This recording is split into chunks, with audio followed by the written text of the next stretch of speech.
loading all the things he won at the auction. He brings them inside and he brings them downstairs because the top floor, the main floor, was really where he sold things. When he got new items, he would bring them downstairs to his warehouse of sorts, which was much bigger than the first floor, had lots of rows of shelving, and it had a workstation down there. He would bring his new things down there and he would price them and get them ready before bringing them back up. And at some point he brought the Dybbuk box in and he brought it down and he put it on the back table. He was about to just leave it there and go back upstairs when suddenly he became really curious and he really wanted to open the Dybbuk box. And so he goes over and he kind of yanks on the front two doors. He doesn't want to damage it, but he can tell this lock is relatively new and it's not just going to come off.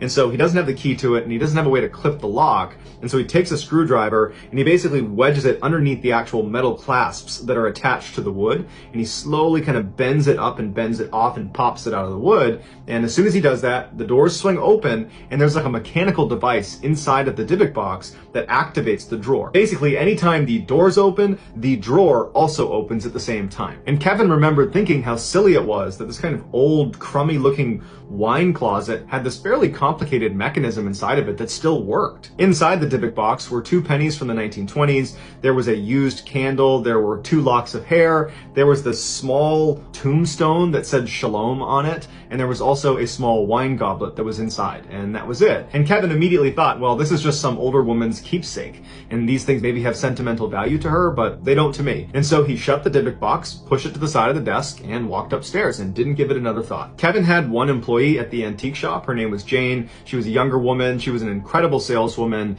and Kevin thought very highly of her. And so the day after he had brought the Dybbuk box into the antique shop and put it downstairs on the desk, he needed to run out and do some errands, and so he put Jane in charge of the store. And so Kevin leaves, and Jane locks the front door to the shop behind Kevin because she needed to go downstairs and get a few items that she wanted to bring upstairs to sell that day, and it was before opening time. So front door's locked. No one else is inside the shop, and Jane goes down into the basement. Once you went down the wooden steps into the basement, you'd be looking out at this huge room of all these industrial shelves that run the length of the room where they would keep their antiques and other valuables on. And the lighting down there was never that great because they used these long fluorescent tube lights that at best cast a kind of subtle yellow glow on everything. They were not particularly bright, and it was a real pain to actually go up and change them because you needed to place a ladder, but the ladders were not perfectly aligned with the lights. You basically had to reach over the shelving where all the antiques were, and you ran the risk of knocking things over. And so a lot of times Jane and Kevin would wait until you were down to like